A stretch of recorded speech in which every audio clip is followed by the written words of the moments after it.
왜 그리스도인들은 사단이 잔인한 사자처럼 혹은 교활한 뱀처럼 공격을 해옴에도 불구하고 궁극적으로 넘어지지 않을까요?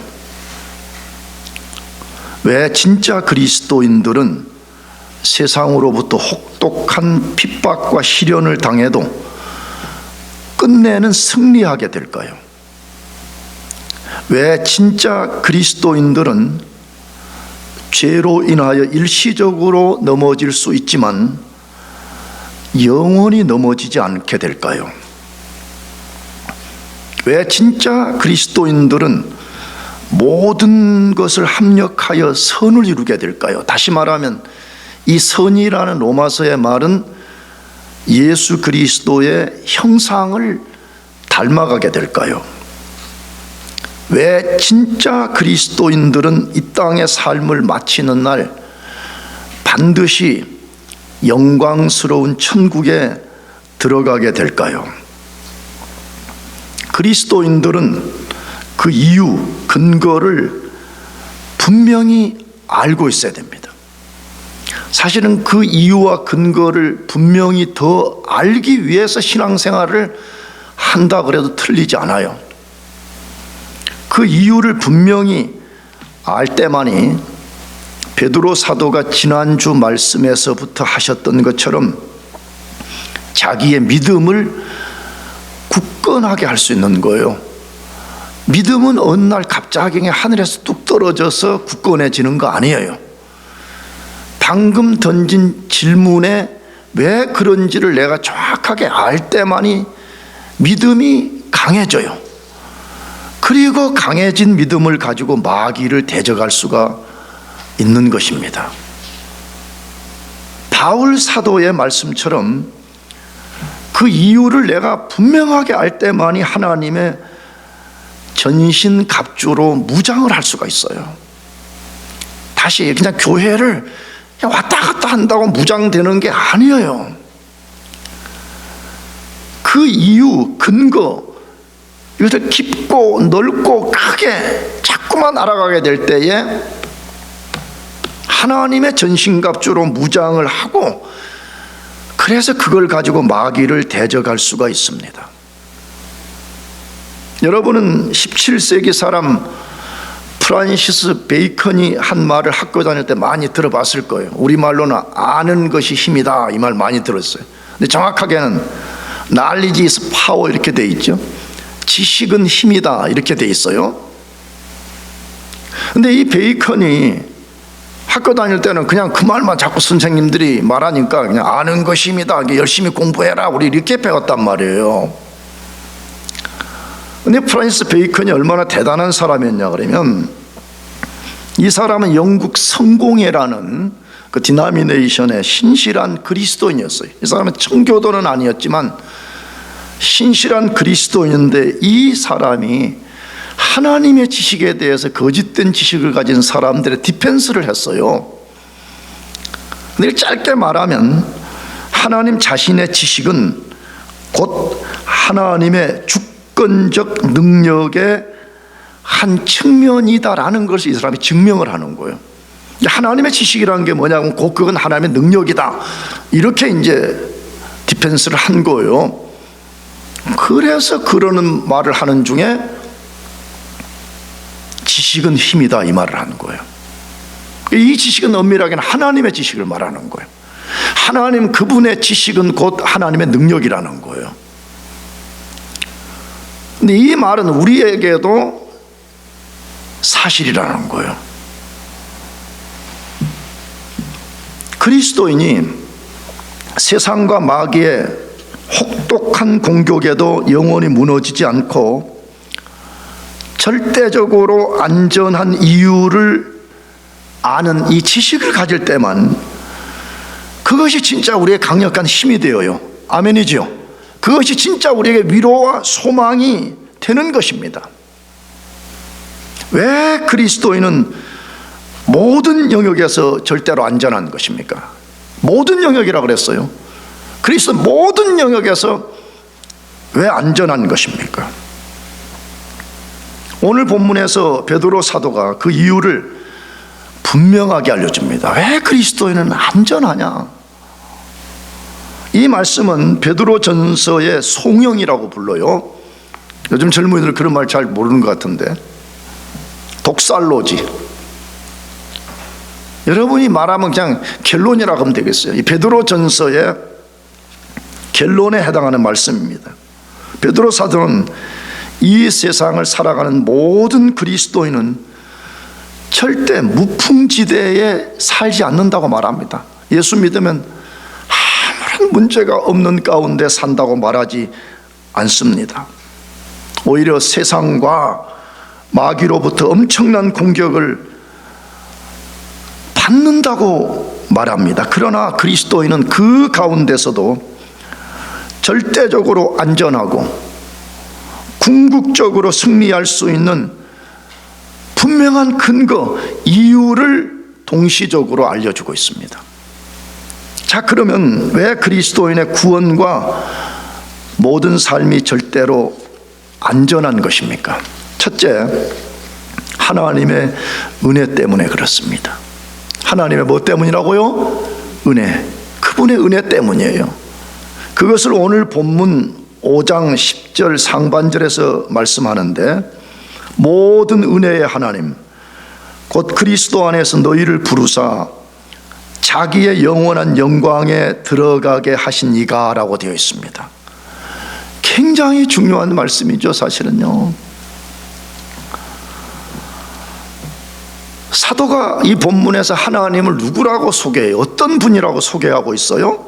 모든 은혜의 하나님이라고 소개합니다.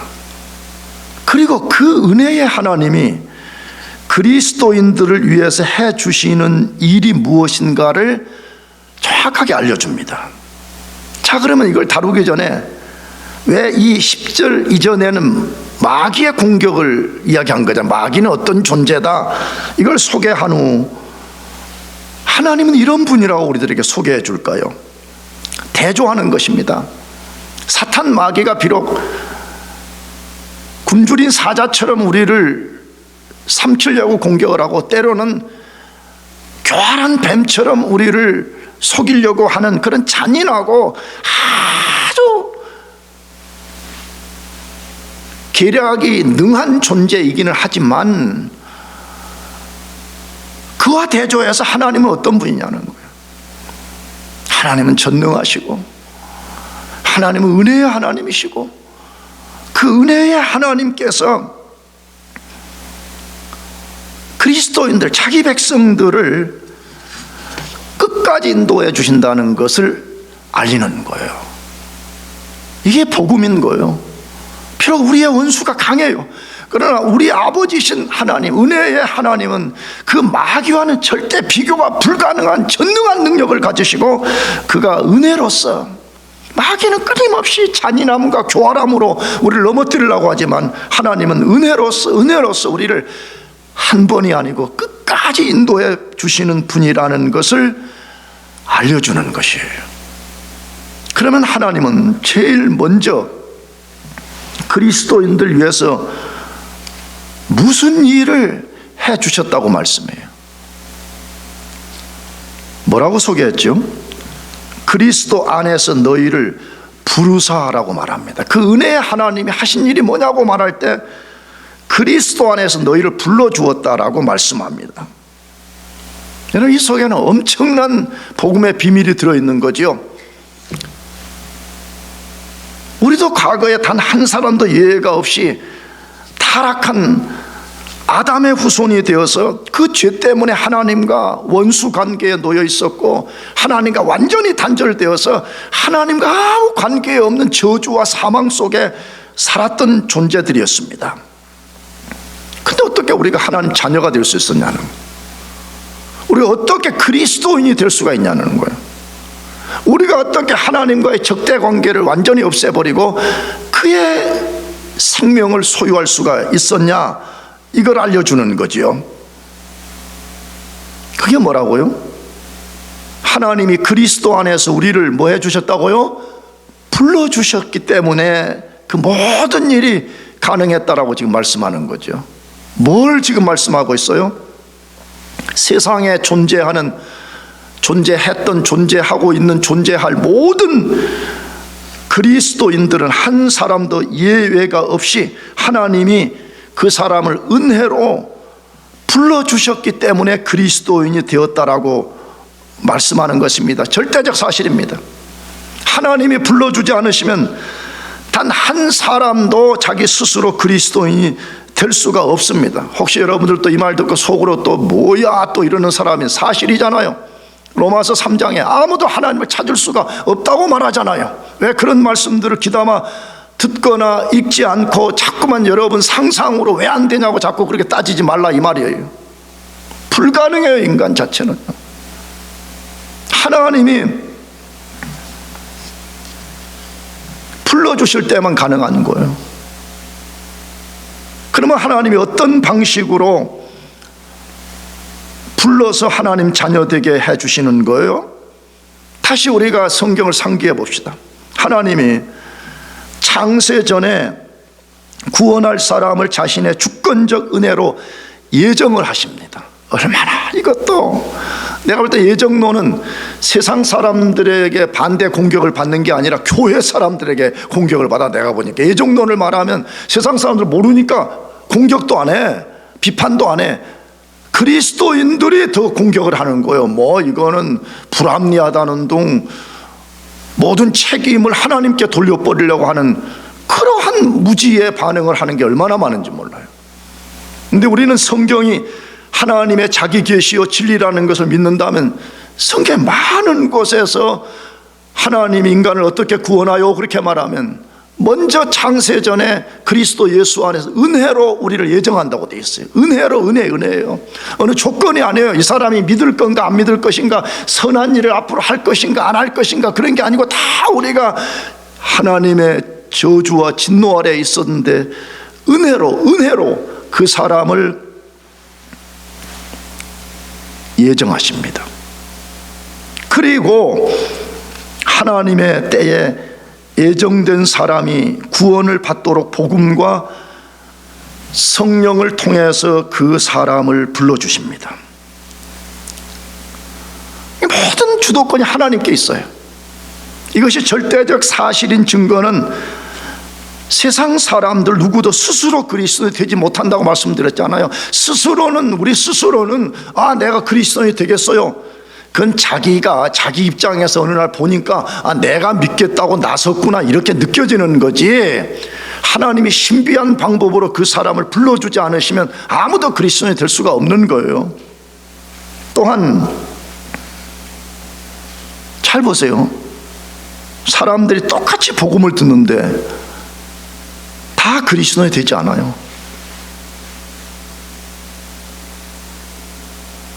미안해요. 나는 여기서 그래도 조금 여러분보다는 오래 있었잖아요. 얼마나 많은 사람들이 우리 교회를 다녀갔겠어요.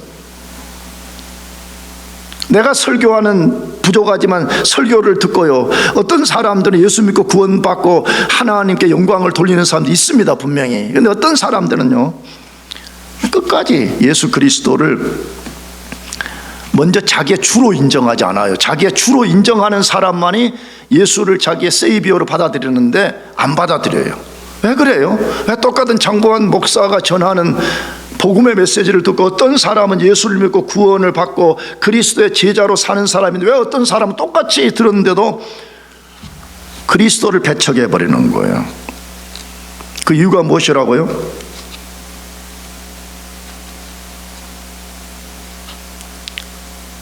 성령에 의해서 복음을 자기 것으로 받아들이게 하는 유효적 소명을 받지 못하기 때문에 그렇습니다.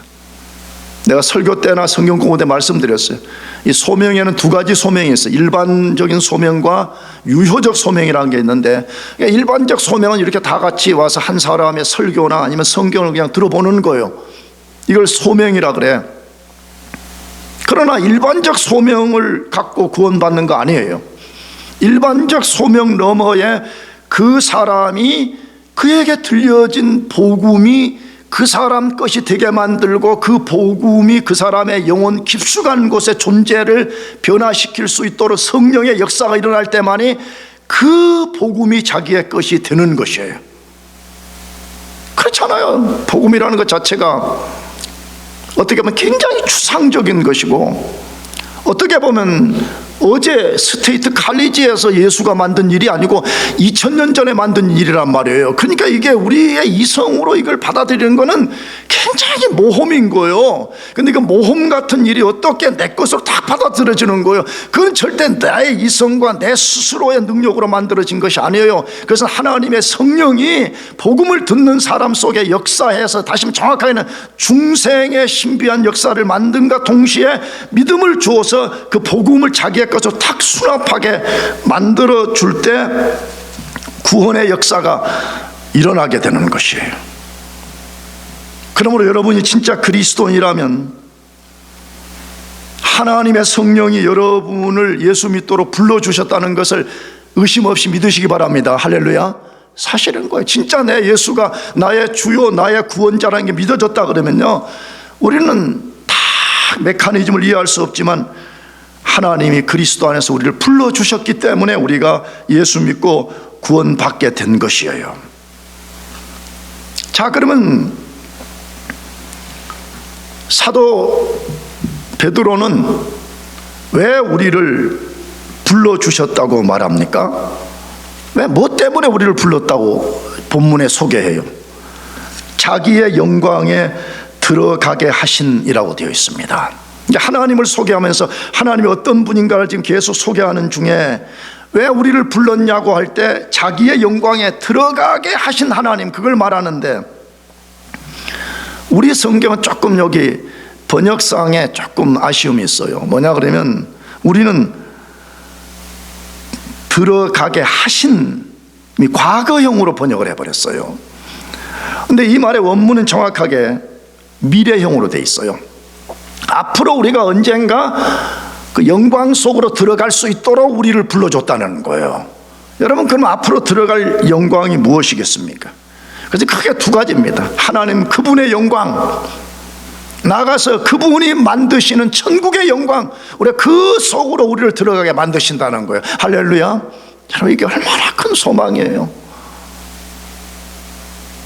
우리가 성경 공부 때나 자주 말씀드렸지만, 그래서 우리가 자꾸만 하나님이 어떤 분이신지를 알아가는데 사활을 걸자는 거예요. 내가 로마서 반에서도 말씀드렸는데, 하나님의 본성의 핵심이 몇 가지가 있는데 가장 큰 본성은 영광이에요. 뭐라고요? 영광. 하나님 어떤 분이요? 그러면 하나님 영광의 하나님이다, 그 말이에요. 도대체 그분이 얼마나 영광스러운 하나님이면 그 거룩한 천사들 중에서, 그 중에서도 스랍 천사들 6개 날개를 가진 존재들이 그 하나님의 영광을 똑바로 볼 수가 없어서 그 날개를 가지고 자기 눈을 가리고 뭐 발을 가리고 하는 이야기를 우리가 요한계시록에 알고 있잖아요. 심지어 땅에서 하나님의 영광을 헐것이라도 본 사람들은 다 죽었다고 자기 스스로 고백을 하는 거잖아요. 모세가 하나님의 영광을 보여달라고 했을 때 그 바위 틈에 들어가게 만들었고, 이사야는 하나님의 영광을 보았을 때 자기 스스로 나는 이제 죽었구나, 내 같은 피조물이 하나님의 영광을 보아서 나는 죽게 되었다라고 말하는 거 아니에요? 사도 바울도 그렇게 고백을 했고, 요한계시록을 쓴 베드로도 영광 중에 부활하신 예수 그리스도의 모습을 보고 죽은 자처럼 되었다라고 말하는 거 아니에요? 도대체 하나님의 영광이 얼마나 광대하고 얼마나 영화로울까 하는 것을 자꾸만 우리가 여기서 상상을 하자는 거예요. 그러면 자꾸 어떻게 되는 거예요? 만약 진짜 우리가 그 믿음을 가지면 그분을 알고 싶은 거예요. 그분이 누군지 모르니까 자꾸 우리는 맨날 아는 게 하나님은 사랑이다, 그거 하나밖에 없으니까 내가 무슨 짓을 해도 하나님은 용서하고 받아준다, 그거밖에 모르는 거예요. 그 마음대로 죄 지어버리는 거예요. 나가서 그분이 창조한 천국이라는 세계가 얼마나 영광스러우면, 요한계시록에 보게 되면 구원받은 우리와 천사들과 만물이 영원토록 그의 영광을 찬양하는 것을 계시록 4장과 5장에 소개하고 있잖아요. 근데 우리를 왜 불렀냐 그렇게 말하면 앞으로 그 분 안으로 우리가 들어가고 그분의 세계 속으로 우리가 들어가도록 하시기 위해서 불렀다라고 지금 말씀하고 있는 것입니다. 여러분, 이 베드로의 말씀 속에 무엇을 발견할 수 있습니까? 그리스도인은 절대로 안전하다는 것입니다. 왜 안전한 거예요 도대체? 왜 이 말씀 속에 왜 안전하다는 근거가 있는 거예요? 만일에 여러분과 제가 진짜 예수 믿어 구원을 받았는데 중간에 구원을 잃거나 구원이 파멸된다면 영광 속으로 들어가도록 하기 위해서 불러주신 하나님의 목적이 실패로 돌아가게 되는데, 하나님께는 그런 일이 있어요 없어요? 답해봐요. 있어요 없어요? 없습니다. 만일에 하나님이 자신이 작정한 일, 자신이 계획한 일, 자신이 목적으로 세우는 일이 하나라도 실패로 돌아간다 그러면 그분은 하나님이 아닌 거예요. 일단은요, 그분은 전능하고 신실하고 완전한 하나님이 될 수가 없는 것입니다. 그러므로 하나님이 우리를 그 세계로 들어가게 하기 위해서 우리를 세상에서 불러내셨다 그러면 절대 우리를 중간에 기업하지 않는다는 거예요. 그분이 절대 우리가 궁극적 파멸에 도달하지 않도록 하나님이 우리를 꽉 지켜주신다는 거예요. 그러니까 그리스도인들이 왜 안전해요 그렇게 말하면 그리스도인들은 하나님의 은혜 때문에 안전하다는 거예요. 그 말씀을 요한복음 10장 26절에서 29절에서 말씀하는데, 성경에는 우리의 안전을 보장하는 중요한 성경이 몇 군데 있어요. 꼭 그걸 여러분들이 알아야 돼요. 근데 그 중에 하나가 이 말씀이에요. 읽어봅시다. 같이 시작. 너희가 내 양이 아니므로 믿지 아니하는도다. 내 양은 내 음성을 들으며 나는 그들을 알며 그들은 나를 따르느니라. 내가 그들에게 영생을 주노니 영원히 멸망하지 아니할 것이요 또 그들을 내 손에서 빼앗을 자가 없느니라. 그들을 주신 내 아버지는 만물보다 크심에 아무도 아버지 손에서 빼앗을 수 없느니라. 뭘 대조해요? 두 종류의 양이 있다는 거지. 사람 지칭하는 거요. 여기 펜스테이트에 많은 사람이 섞여 있는 것처럼. 근데 예수님이 뭐라고 말해요? 다 내 양이 아니라고 말해요. 그렇죠? 예수님께 속하지 않은 양, 예수님 음성을 듣고 오히려 도망가 버린다고 말해요. 그러니까 내게 속한 양은 내 음성을 듣는다고 말해. 그리고 나를 따라온다고 말해. 근데 그가 누구냐 하면 그가 바로 하나님이 예수님에게 주신 양들이라는 거예요. 근데 예수님은 그 양을 어떻게 해요? 막 지키신다는 거예요. 단 한 마리의 양도 성부와 성자의 이 견고한 손아귀에 있는 그 양을 빼앗아 갈 수 없다 그렇게 말해요. 근데 오늘 읽지는 않았지만 그 다음 절에 제일 마지막에 아버지와 나는 하나이니라 이렇게 돼 있어요. 그러니까 아무도 아버지 손에서, 예수님 손에서 우리를 빼앗아 갈 수가 없어요. 그래서 로마서 8장 뒤쪽에 보게 되면 20몇 가지의 우리 그리스도인들의 원수들을 기록해 놓은 거잖아요. 뭐 이런 것들이 저런 것들이 우리를 공격할지라도 우리를 그리스도의 사랑에서 끊을 수 없다. 할렐루야. 왜? 은혜로 우리를 부르신 그 하나님이 은혜로 우리를 끝까지 책임질 것이라는 거예요. 그걸 믿으시기 바랍니다. 두 번째, 왜 그리스도인들은 구원과 삶의 모든 것이 절대 안전한 거예요? 하나님의 섭리 때문에 그렇습니다. 하나님의 뭐 때문이라고요? 섭리, 프로비던스 때문에 그래요.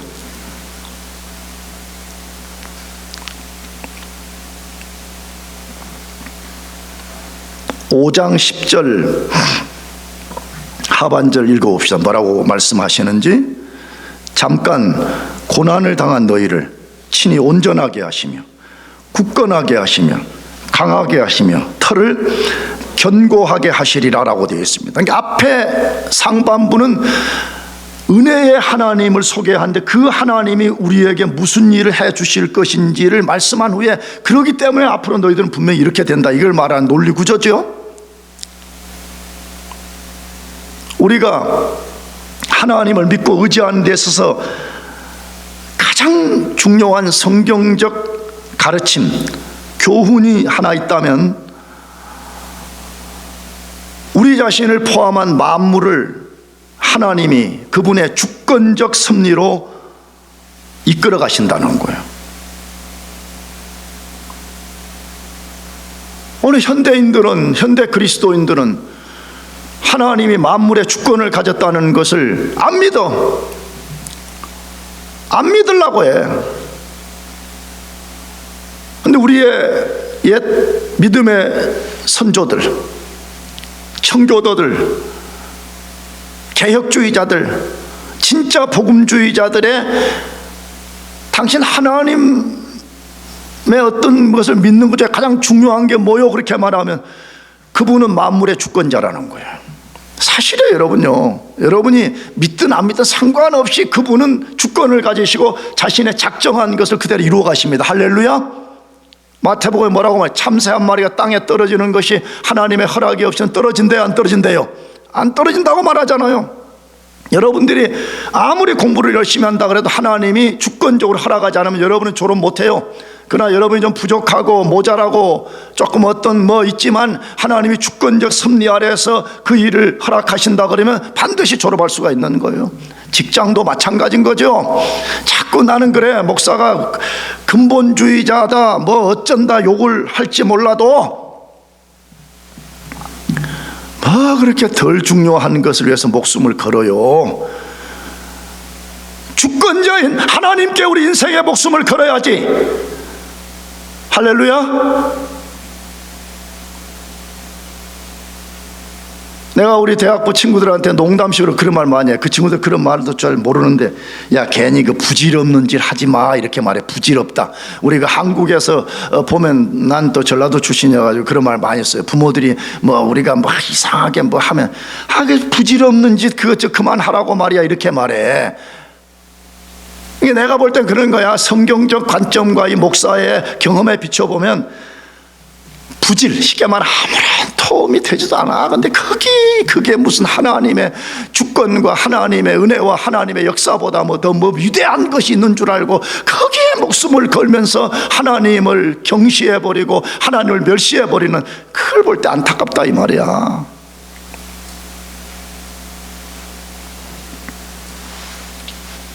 만물의 모든 것이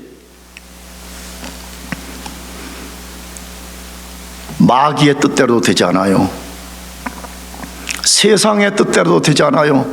심지어 우리 자신의 뜻대로 되는 것이 아니에요. 만물의 주권자이신 그 하나님의 작정, 하나님의 뜻, 하나님의 예정, 하나님의 계획대로만 되는 거예요. 그러므로 우리 그리스도인들은 철저하게 그분을 믿고 그분의 주권적 섭리에 순종해야 되는 것입니다.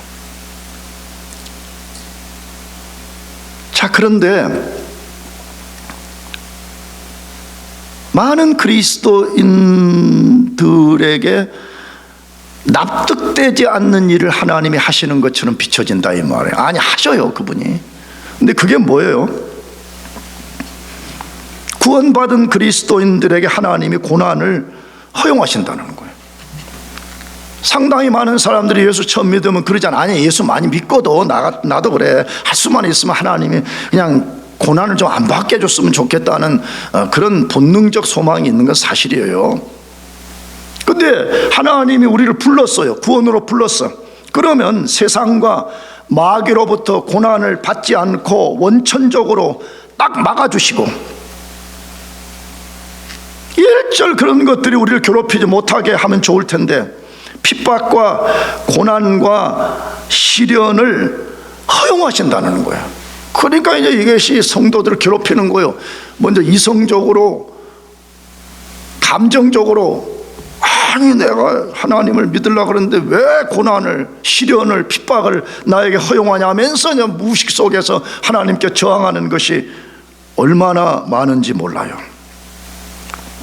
자, 그럼 왜 하나님은 구원받은 자기 백성들에게 고난과 시련을 허용하시는 것이죠? 여러분, 그 사실에 대해서 성경 전체에는 아주 명료하게 우리들에게 이미 말씀을 하고 계세요. 성경을 안 읽고 성경을 안 받아들이려고 그러니까 답이 없다라는 식으로 이미 성경은 아주 명료해요. 그 가운데 오늘 본문 안에서도 탁 그 말씀이 들어있죠. 그게 뭐예요? 방금 읽은 말씀에 잠깐 고난을 당한 너희를 이라고 되어 있어요. 그래서 이런 말씀 때문에 이 베드로 전서를 연구하는 신학자들은 이 고난이 이미 1세기 그리스도인데 임한 것인가, 아니면 다른 말씀에 근거해서 앞으로 도래할 불같은 시험을 말하는 것 때문에 논쟁을 많이 해요. 근데 내가 보기에는 이미 그들은 시련 속에 있었던 거예요. 물론 네로가 일으킨 그런 미치광이 짓으로부터 온 시련은 아직 당하지 않았지만 이미 그들은 엄청난 시련 가운데 있었음을 추론할 수가 있는 거예요. 그래서 베드로 전서에서는 특별히 이 고난받는 그리스도인들을 위로하기 위해서 쓴 거기 때문에 고난, 시련, 핍박 이야기를 많이 다룬다 이 말이에요.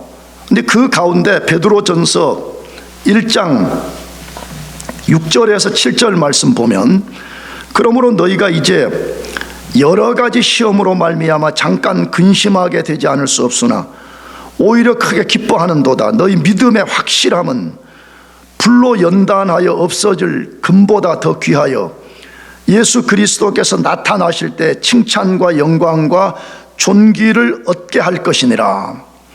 하나 더, 4장 12절에 13절, 사랑하는 자들아 너희를 연단하려고 하는 불시험을 이상한 일 당하는 것 같이 이상히 여기지 말고 오히려 너희가 그리스도의 고난에 참여하는 것으로 즐거워하라. 이는 그의 영광을 나타내실 때 너희로 즐거워하고 기뻐하게 하려 함이라. 이 두 개의 구절만 우리가 읽었는데 이 두 개의 구절 속에 왜 하나님이 구원받은 자기 백성들에게 삶의 이런저런 고난을 허용하신다고 말씀하고 있어요? 왜 그분이 모든 것을 프로비던스 하는 분이 왜 원천적으로 이 고난과 시련을 막아주지 않고 그리스도인들에게 고난을 허용한다라고 말씀하냐 이거예요. 믿음의 단련을 통해서 금보다 귀한 믿음을 갖게 하여 그리스도의 재림날에 칭찬과 영광과 존귀를 얻게 하려는 것 때문이라 그렇게 말하는 거예요. 무슨 말이죠? 하나님이 그리스도인들을 고난이라는 용광로 속에 넣어서 죄의 불순물들을 완전히 제거해내고 예수 그리스도의 고귀한 형상을 담게 하시려는 것 때문이라 그렇게 말하는 거죠. 무슨 말이에요? 로마서 6장 7장 말씀대로 하게 되면 구원받은 그리스도인일지라도 아담의 타락한 그 옛 본성과 옛 죄로부터 우리가 분명하게 끊어져 버린 거예요. 그러나 우리 몸 안에 아직도 그 잔재가 남아 있어 가지고 우리가 조금만 하면, 우리가 조금만 방심하게 되면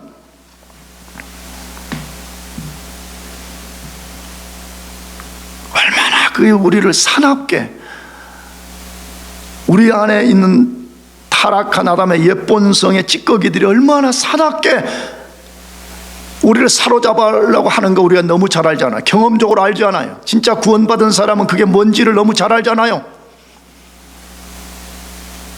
근데 여러분, 그걸 어떻게 제거하냐는 거예요. 그걸 어떻게 해결하냐는 거예요. 하나님이 정확하게 우리를 아시는 거예요. 고난이 아니고 안 된다는 거예요. 용광로의 불같은 고난 속에 너희가 들어가야만이, 고난을 받고 시련을 당하고 핍박을 당할 때만이 비로소 그 강력한 견고한 성과 같은 아담의 본성을 깨뜨리고 우리가 아담의 본성을 포기하게 되고 예수 그리스도에게 복종함을 통해 가지고 예수 그리스도의 고귀한 형상을 닮아가게 된다는 거예요. 그렇게 됩시다. 아멘. 호세아서 말씀처럼 타담한 전병, 여러분 집에서 우리가 부침개를 부치잖아. 부침개 부치려면 어떻게 해야 돼요? 온도를 적당하게 해서 한쪽 앞에 잘 노릇노릇하게 잘 굽고 그 다음에 익으면 뒤쪽을 이렇게 다 뒤서서 노릇노릇하게 부쳐야 되잖아요. 전병, 제사장 당시 제사법이 있을 때 그걸 하나님께 갖다가 딱 제사를 드려야 돼. 근데 호세아서에 뭐라고 말했어? 타담한 전병처럼 되었다 그랬죠. 한쪽만 시커멓게 타버리고 한쪽은 생 밀가루가 그대로 있는 것과 같은 그런 존재가 되면 되겠냐? 그걸 우리들에게 도전하는 거잖아요. 여러분은 어떻습니까? 난 나 자신이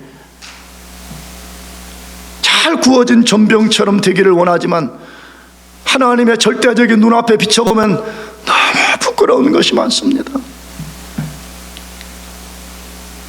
나이가 점점 먹어가고 아까 말씀드린 내가 어떤 목표를 이제 하려고 하는 이 상황에 놓였을 때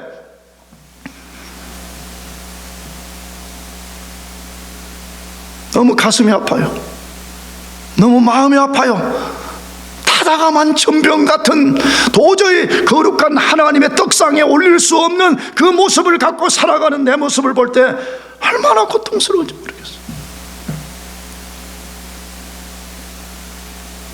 미안하지만 그러한 타락한 본성의 찌꺼기들이 우리 안에 꽉 또아리를 틀고 있잖아. 하나님이 인격적으로 말씀해도 안 들어요. 하나님 이천한 목사를 통해서 그렇게 살면 안 된다라고 도전함에도 불구하고 길을 막아버리는 이 세대를 향해서 그는 무엇으로 그 사람들을 도전하고 바꿀 수 있는 거예요? 그러니까 하나님이 때로 고통스럽지만 불칼을 가지고 우리 속으로 밀어넣는 거예요. 모든 것을 알고 계시고 모든 것을 섭리하시는 그분이 그렇게 하신다고 말씀해.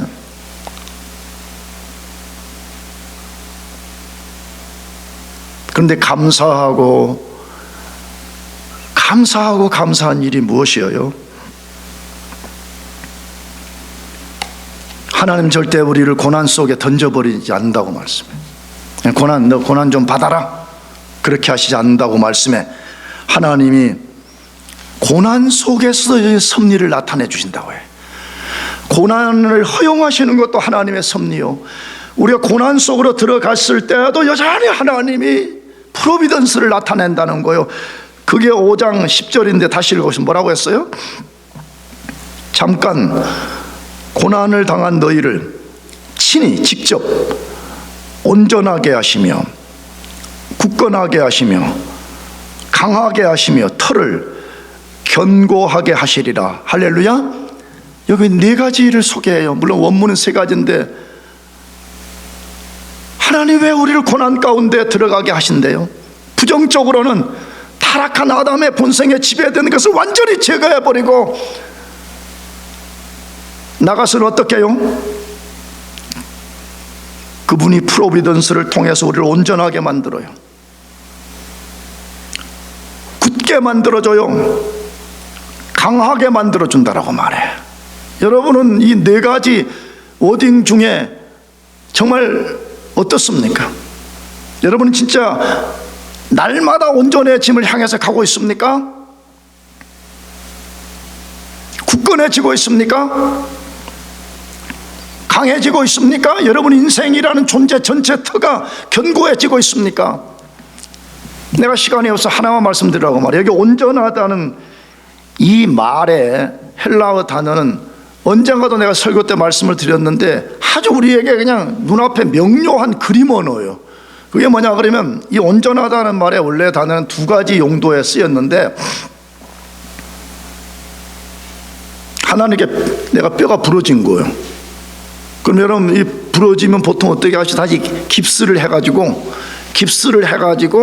이 부러진 뼈를 다시 이렇게 온전하게 붙이는 것에 쓰여지는 단어예요. 여러분과 저는 존재의 뼈가 어떻습니까? 영혼의 뼈가 어떻습니까? 여러분의 인격의 뼈가 어떻습니까? 정말 온전합니까? 아니면 부러져서 너덜너덜하는 사람들이에요. 그 다음에 이 단어가 또 하나 어디에 쓰여냐면 찢어진 그물을 깁는 데 쓰여진 거예요. 여러분 어부가 그물을 끌고 다니다 보면 그물이 막 찢어져 가지고 그 찢어진 사이로 고기가 다 빠져나가 버려 한 마리도 못 잡는 거잖아요. 그러면 어부는 바닷가에 나와서 그물을 씻고 찢어진 그물을 다 하나하나 다시 이렇게 집어서 온전하게 만드는 이 상태를 말하는 거죠.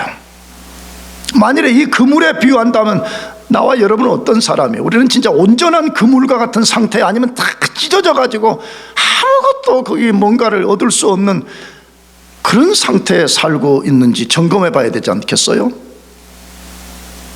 그런데 감사하게도 하나님은 비록 우리가 고통스러운 걸 아심에도 불구하고, 아니 하나님 자신도 우리를 그 속에 밀어넣는 걸 고통스러워하는 걸 아심에도 불구하고 우리를 그 속으로 밀어넣어 가지고 우리를 온전하게 만들어 주시고 굳게 만들어 주시고 강하게 만들어 주시고 우리 존재의 틀을 넓게 만들어 주신다라고 말씀하고 있어요. 그러므로 우리 그리스도인들은요, 모든 것이 주 안에서 안전한 사람들이에요. 우리 구원은 말할 것도 없고 우리 삶도 때로는 우리 삶이 폭풍 앞에 놓여 있는 것처럼 비춰지지만 여전히 하나님이 우리 삶을 섭리하시고 우리 구원을 잃어버리지 않도록 하기 위해서 우리 구원을 감싸고 있는 우리의 삶의 모든 것이 중간에 파괴되지 않도록 지키신다고 말씀하고 있어요. 그분을 믿읍시다 하면 그분을 의지하는 거예요. 그분을 소망으로 삼는 거예요. 기도하겠습니다.